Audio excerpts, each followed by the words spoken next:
Olá pessoal, aqui é o professor Rafael, estou gravando essa aula para a gente introduzir então aquele novo conteúdo sobre novas tecnologias no ensino de ciências. Vou apresentar aqui a tela para vocês. Rapidinho. Bom, vamos nessa. Então, a nossa pergunta inicial dessa aula é a seguinte: o que é a tecnologia e como utilizá-la no ensino de ciências? De forma bem resumida, a tecnologia ela é a técnica ou a arte de inventar novas coisas, de aplicabilidade para funções cotidianas e facilitador das atividades humanas. Agora, como utilizá-la no ensino de ciências é que a gente vai ao decorrer dessa aula, descobrir e debater um pouco sobre isso, certo? Então, em primeiro lugar, a gente vai falar sobre o letramento na pedagogia, o letramento digital e o letramento científico, que são formas de letramento utilizadas, então, embutidas dentro do serviço pedagógico, né?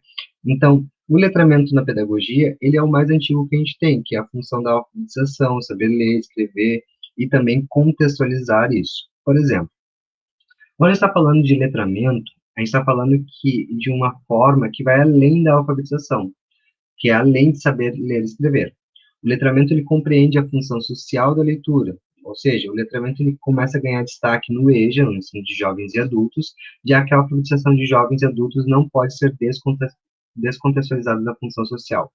Isso significa que o letramento ele é uma forma, né, de contextualizar tanto a leitura quanto a escrita em setores econômicos, sociais, culturais e assim por diante. Agora, o letramento digital, ele compreende o conjunto de competências que permite ao indivíduo contemporâneo consumir e compreender o conteúdo digital de forma crítica. O letramento digital, ele permite que o indivíduo conheça e faça o uso das tecnologias da melhor forma.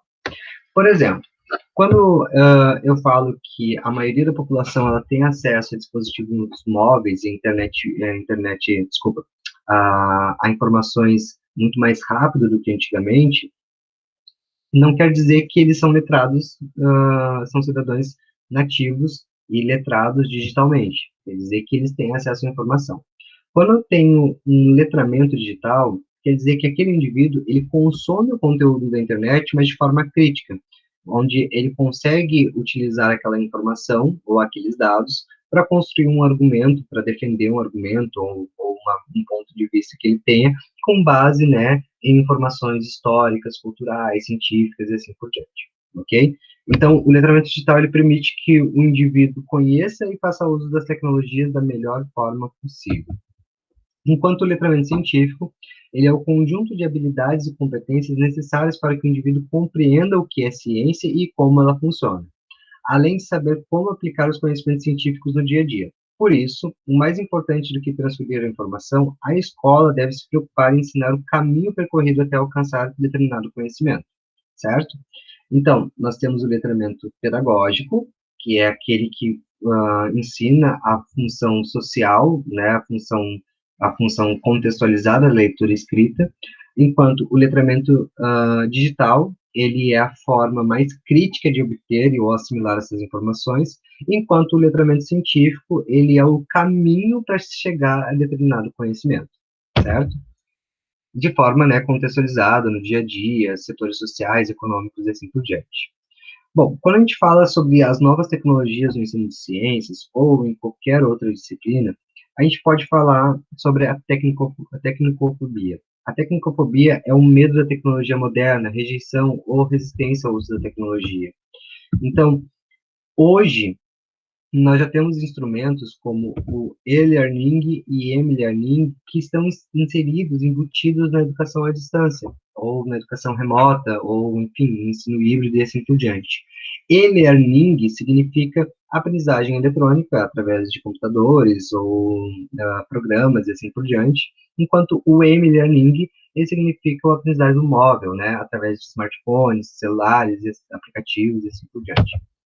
Então, algumas perspectivas e tendências. Nós temos o uso de dispositivos, as inovações nas práticas escolares, a flexibilidade para decidir se a tarefa pode ser executada, a comunicação, interação e compartilhamento de informações e conhecimento. Então, dentro, né, do ensino à distância, ou ensino remoto, se consideram três tipos de comunicação: a comunicação síncrona, a comunicação assíncrona e a híbrida. A comunicação síncrona, ela quer dizer, então, a comunicação que ocorre em tempo real. Pode ser uma aula presencial, uma aula via Meet, uma live ou assim por diante. É que ocorre, então, ao vivo. Agora, a comunicação síncrona, ela dispensa a participação simultânea dos utilizadores, como, por exemplo, essa aula gravada. Eu estou gravando para vocês, só que eu não preciso da participação de vocês ou da presença de vocês durante essa aula. Eu preciso só que vocês assistam esse vídeo para compor, então, aí, ou né, engrandecer a construção do conhecimento de vocês em relação à disciplina ou ao conteúdo abordado.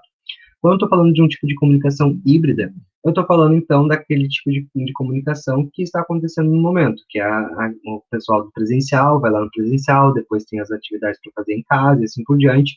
Então, eu utilizo a comunicação síncrona e a assíncrona ao mesmo tempo.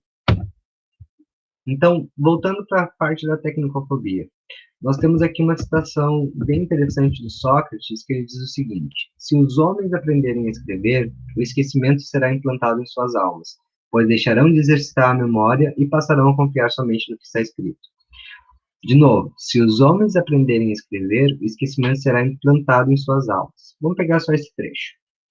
Então, ele quer dizer que, naquela época, ou seja, na antiguidade, a leitura e a escrita ela não era popularizada como é hoje, certo? Já começa aí. Então, para ele, para Sócrates, esse filósofo, esse grande pensador, se todo mundo soubesse ler e escrever, as pessoas acabariam anotando todas as coisas num pedaço de papel e acabariam esquecendo ou não perdendo a habilidade de lembrar das coisas, certo? Elas confiariam muito mais no papel, na precisão do que está escrito no papel, do que da precisão dos seus próprios pensamentos. Esse seria um método que Sócrates tinha em relação à escrita. Quando a gente está falando, né, do novo, né, a gente tem certas resistências a mudanças e alguns fatores que levam à resistência. Quais são os fatores que levam à resistência? A falta de conhecimento, o medo de utilizar as tecnologias e passar vexame ou, né, passar vergonha por isso. Vou dar um exemplo. Quando eu estou no presencial, eu utilizo muito os recursos tecnológicos, mas às vezes as coisas não dão tão certos, né? Teve uma aula ali na 451, por exemplo, em que eu tentei passar um vídeo para eles, não consegui passar esse vídeo, fiquei nervoso, fiquei suando, mas isso é normal. A tecnologia, ela pode sim ser uma facilitadora, mas ao mesmo tempo ela pode, né, não funcionar tão bem quanto a gente gostaria que funcionasse, ou não ser tão aceita quanto a gente gostaria que fosse. Então, a gente precisa sempre ter um plano A, B e C na manga para que, se caso isso acontecer, a gente conseguir dar uma manobra aí e conseguir atender nossos alunos da melhor forma possível, certo? Então, quando eu estou falando de tecnologia da informação e comunicação, eu tenho uma citação aqui do Manson, em 1997, ele já falava isso, que as crianças nascem numa cultura em que se clica, e é dever do professor inserir-se no universo de seus alunos. Ou seja, para Manson, o professor ele precisa estar introduzido no universo de seus alunos, compreender quais são as suas estruturas de pensamento, suas estruturas de habilidades e competências inatas, e a partir de então, começar a modelar o conhecimento de acordo com suas áreas específicas, ou, enfim, com seus conhecimentos específicos, através do universo do próprio aluno, certo? Então, a tecnologia da comunicação e comunicação pode ser entendida como um conjunto de tecnologias, como hardware, software, telecomunicações, que favorecem a automação e a comunicação dos processos de negócios, da pesquisa científica e do ensino-aprendizagem, e também de vários setores da vida cotidiana.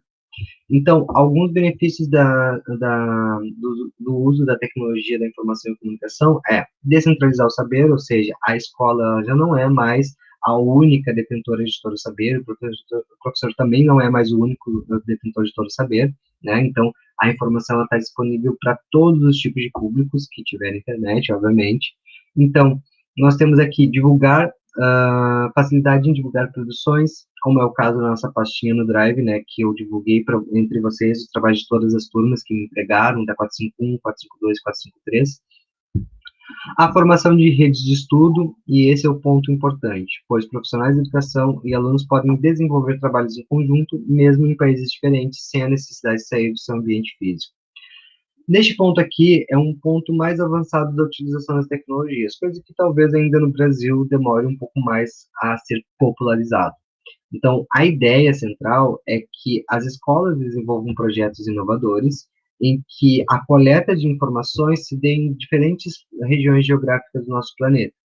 Isso quer dizer que, se uma escola aqui do Brasil, em Santa Catarina, está desenvolvendo um trabalho sobre equinócios, por exemplo, e ela precisa saber qual a intensidade de luminosidade solar lá nos Estados Unidos, na Califórnia, eu vou entrar em contato com a Califórnia, com os professores daquela área, ou com os alunos daquela área, vou pegar as informações coletadas por eles, vou utilizar no meu trabalho, assim como eles podem pegar as informações coletadas pelo meu trabalho e serem utilizadas por eles, e assim completar um trabalho mais assim contemplar um trabalho mais completo em relação a essa obtenção de dados em diferentes regiões geográficas.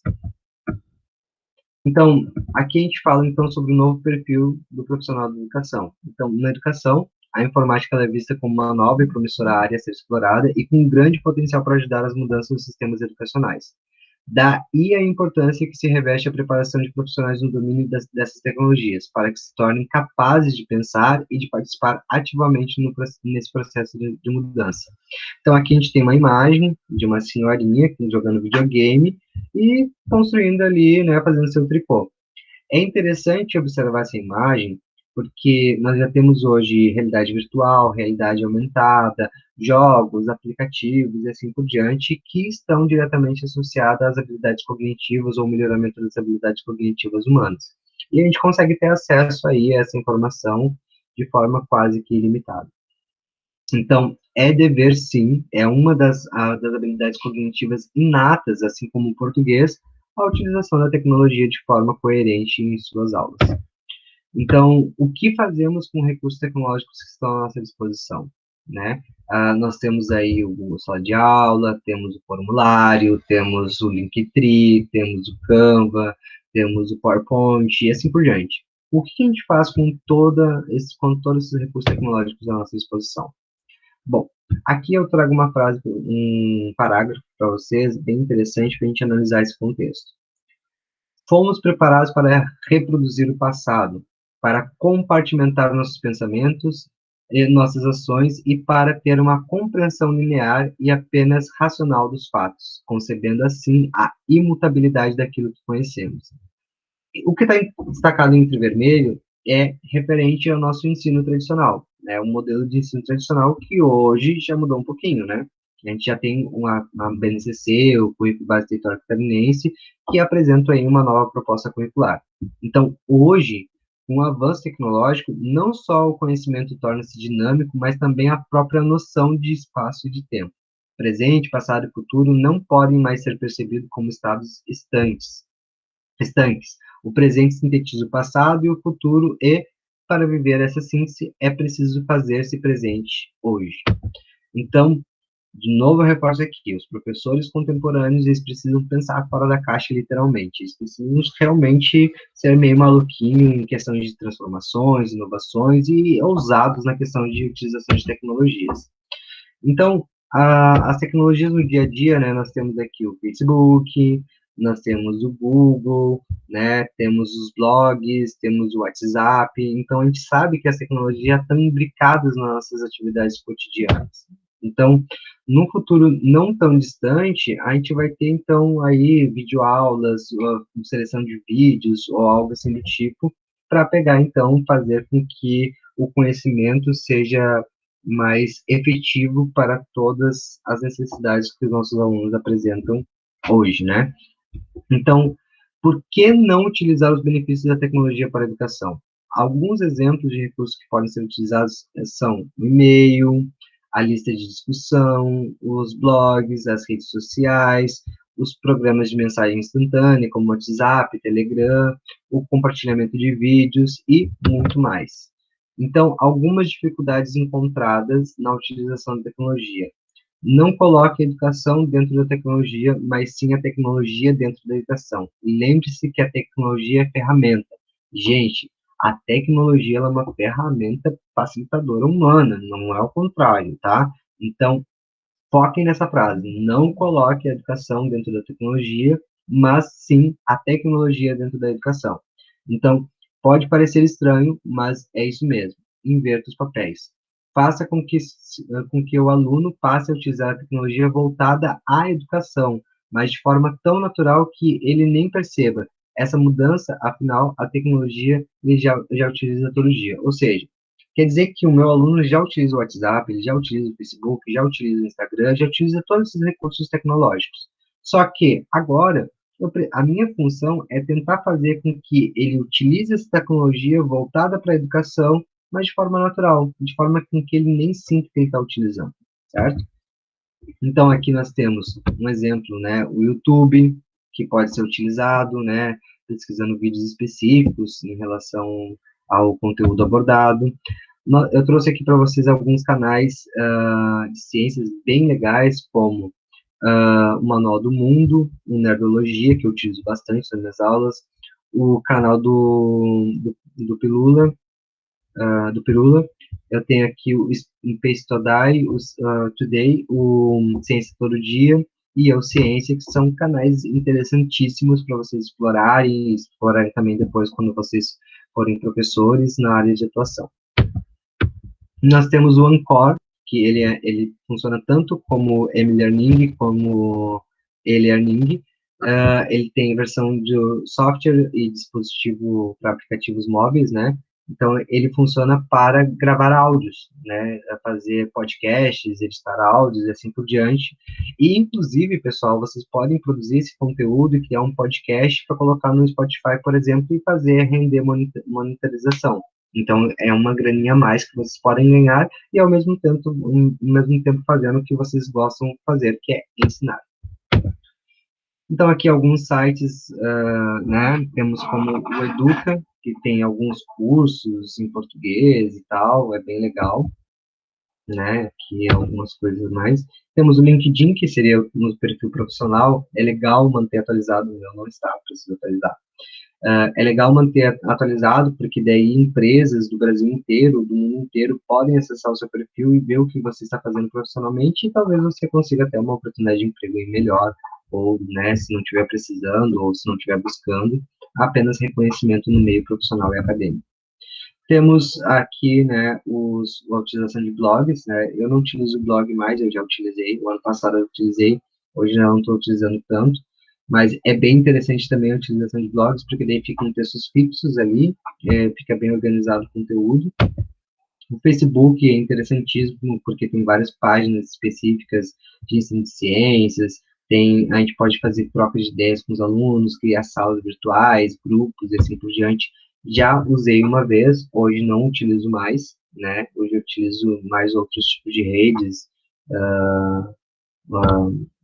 enfim, né? Mais modernos, mas o Facebook ainda está aí para ter utilizado. O Twitter é bem interessante porque a maioria das notícias rápidas e mensagens curtas, elas chegam por ali. Tem o Instagram também, né? Como nossa página no Instagram, eu já coloquei ali para vocês algumas curiosidades no destaque. Tem as publicações, vídeos que a gente pode fazer, dá para fazer lives também, dá para fazer algumas montagens com stories. É bem interessante utilizar o Instagram também. Então, aqui tem algumas disposições legais sobre a educação à distância, né? Aqui fala especificamente sobre a educação à distância, tá, gente? Não fala sobre o ensino híbrido nem ensino remoto, tá? Até porque em 2004 não tinha isso. Mas vale a pena dar uma olhada, porque mesmo no início, né, do nosso século, ou quase há 2 décadas atrás, nossa legislação ela já amparava esse tipo de dispositivos e tecnologias dentro da educação. Então, no artigo 1º da portaria do MEC 4059, de 2004, diz o seguinte: as instituições de ensino superior poderão introduzir na organização pedagógica e curricular dos seus cursos superiores reconhecidos a oferta de disciplinas integrantes do currículo que utilizem a modalidade semipresencial, com base no artigo 81 da Lei 9.394 de 1996 e no dispositivo dessa portaria. Para o fim dessa portaria, caracteriza-se a modalidade semipresencial como quaisquer atividades didáticas, módulos ou unidades de ensino-aprendizagem centrados na autoaprendizagem e na mediação de recursos didáticos organizados em diferentes suportes de informação que utilizaram tecnologias da comunicação remota. Então, né, a gente já tem aqui alguns dispositivos de lei. É claro que hoje a disposição de leis sobre ensino remoto e educação híbrida são um pouco diferentes, mas são específicas para a educação básica, ou seja, ensino fundamental, ensino médio e assim por diante, tá? Mas eu coloquei só para a título de curiosidade. Nós temos aqui, pessoal, o Google for Education, que ele vem com bastante recursos tecnológicos, didáticos, como para a gente utilizar em sala de aula, como o Gmail, o Drive, nós temos os sites, os sites para criar sites mesmo, blogs ou algo assim do tipo. Temos aqui o pacote Office, com apresentação em PowerPoint, com criação de planilhas, Word, temos o próprio Google Sala de Aula, né, e assim por diante. Então, temos também alguns laboratórios, né, como o Golab. O Golab é um site com maior coleção de laboratórios online de ensino STEM, que é engenharia, tecnologia, ciência e matemática. A plataforma de todas as ferramentas, incluindo laboratórios premium e aplicativos. Premium é que é pago, tá? E estão disponíveis gratuitamente. Então, aqui a gente tem vários aplicativos juntos, é bem interessante mesmo, dar uma navegada nele. Com ele é possível montar circuitos elétricos, testar, construir um átomo, verificar a taxa fotossintética das plantas e muito mais. Então, a utilização de simuladores está cada vez mais comum no ensino de ciências e oferece um ótimo recurso para recriar situações ou simular experimentos que não são possíveis de observar a olho nu ou em um curto intervalo de tempo. Então, se vocês acessarem aqui, ó, vou clicar aqui no site, vocês já vão conseguir acessar pelo material de vocês aí. Vocês vão ver aqui que aparece aqui em inglês, né? Vocês podem só traduzir direto para português, ó. Ecossistema de compartilhamento e coautoria. Então, aqui a gente tem vários, né? Ó, construa um átomo. Vou clicar aqui para vocês, ó. Posso mudar aqui a língua, deixar em inglês. Já, ó, aqui tem algumas capturas de tela, como é que funciona, tá? Então, para eu conseguir utilizar isso, eu preciso fazer o login, eu não tenho login aqui ainda, mas é só para vocês entenderem como é que funciona, tá? Então, voltando para cá. Então, a tabela de comparação entre o ensino tradicional e o ensino à distância, né? Então, o professor, no ensino tradicional, ele é o especialista, enquanto na educação à distância, no ensino remoto, ele é um facilitador. O aluno, ele é um receptor passivo, né? Enquanto na educação à distância, ou um novo modelo de ensino, ele é um colaborador ativo. A ênfase educacional na educação tradicional é a memorização dos fatos, enquanto na educação à distância, o ensino remoto, é o pensamento crítico.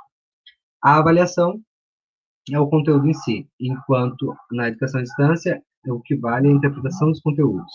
Depois, nós temos o método de ensino, que é um método por repetição, enquanto na educação à distância, o método é por interação. E o conhecimento, na educação tradicional, é limitado ao conteúdo, enquanto na educação à distância é sem limites.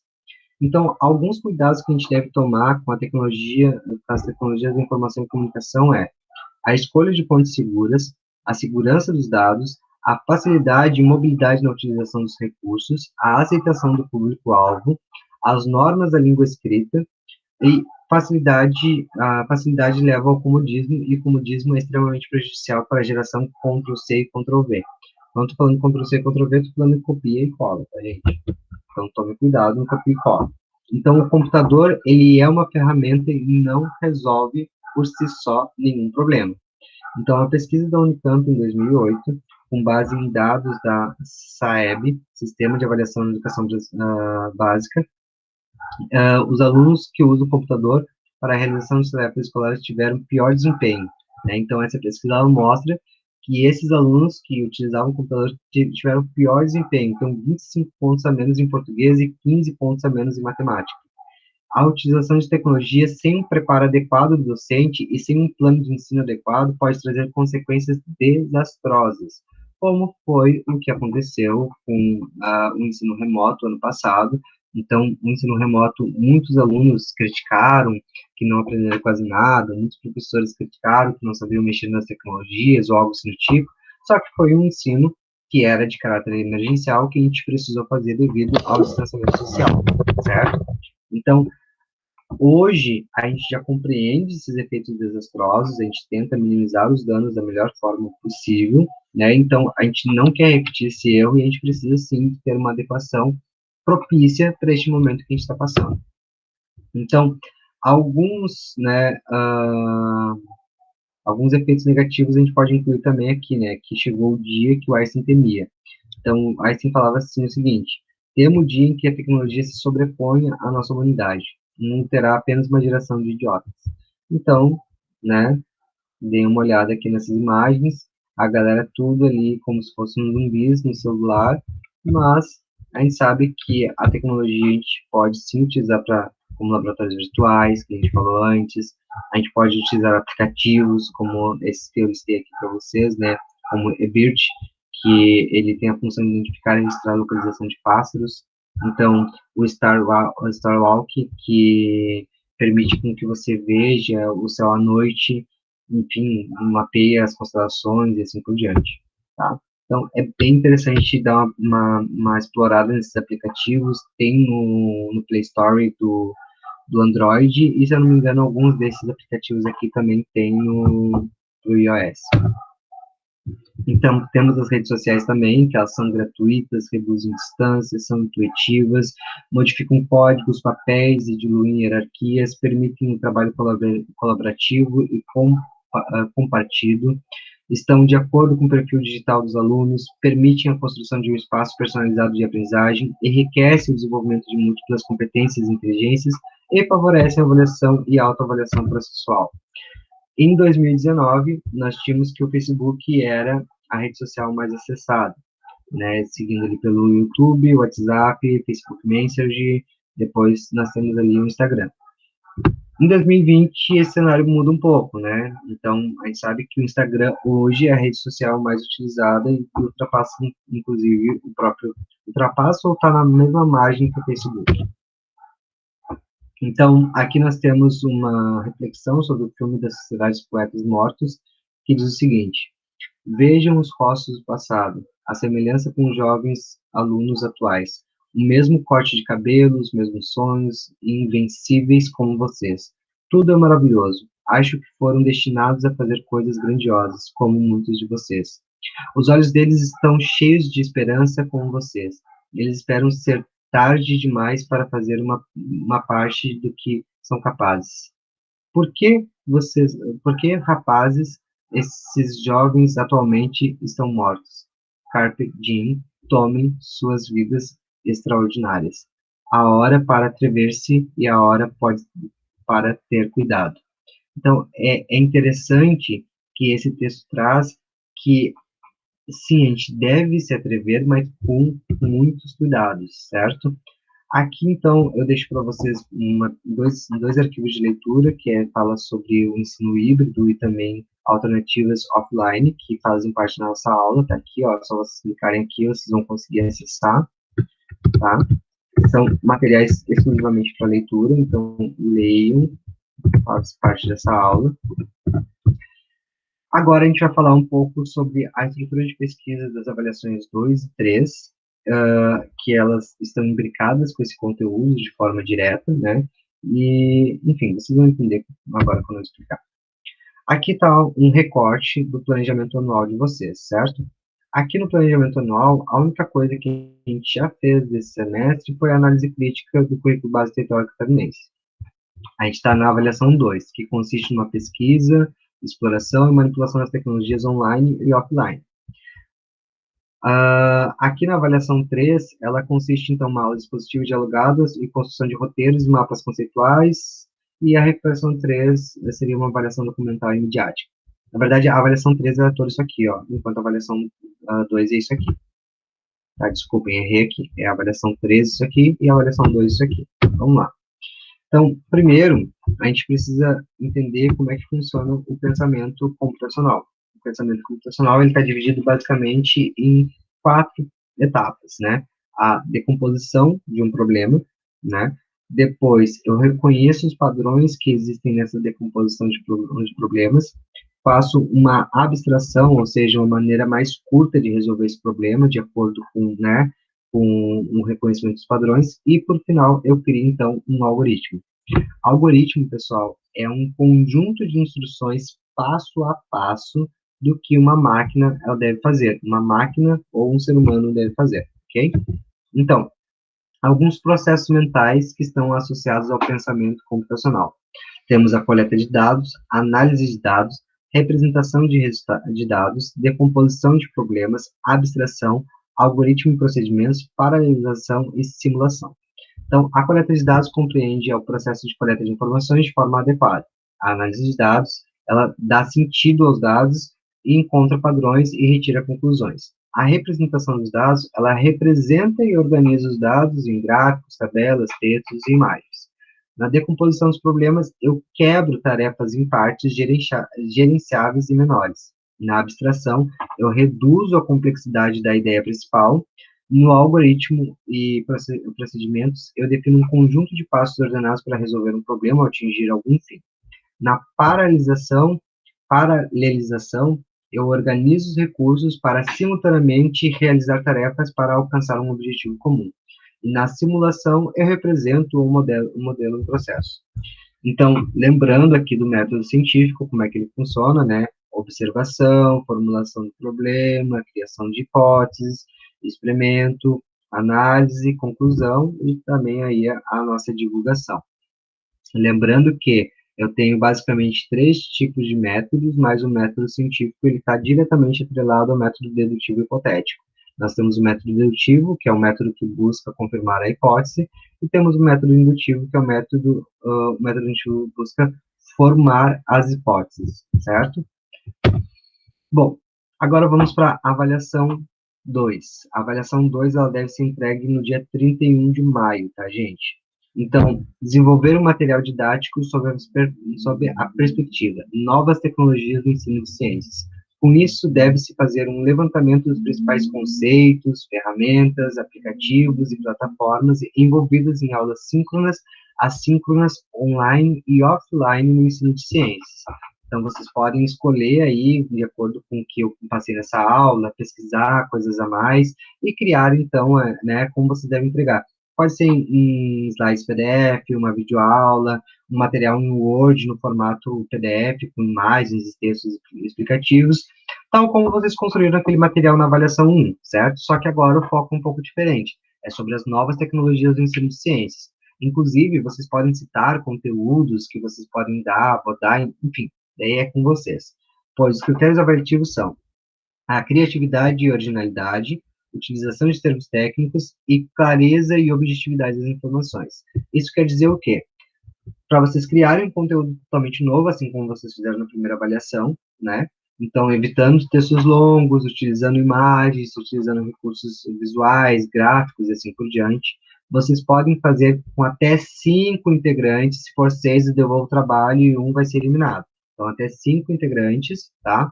A utilização de termos técnicos é aqueles conceitos que estão atrelados ao conteúdo de vocês, como e-learning, m-learning, síncrono, assíncrono, online, offline, e assim por diante.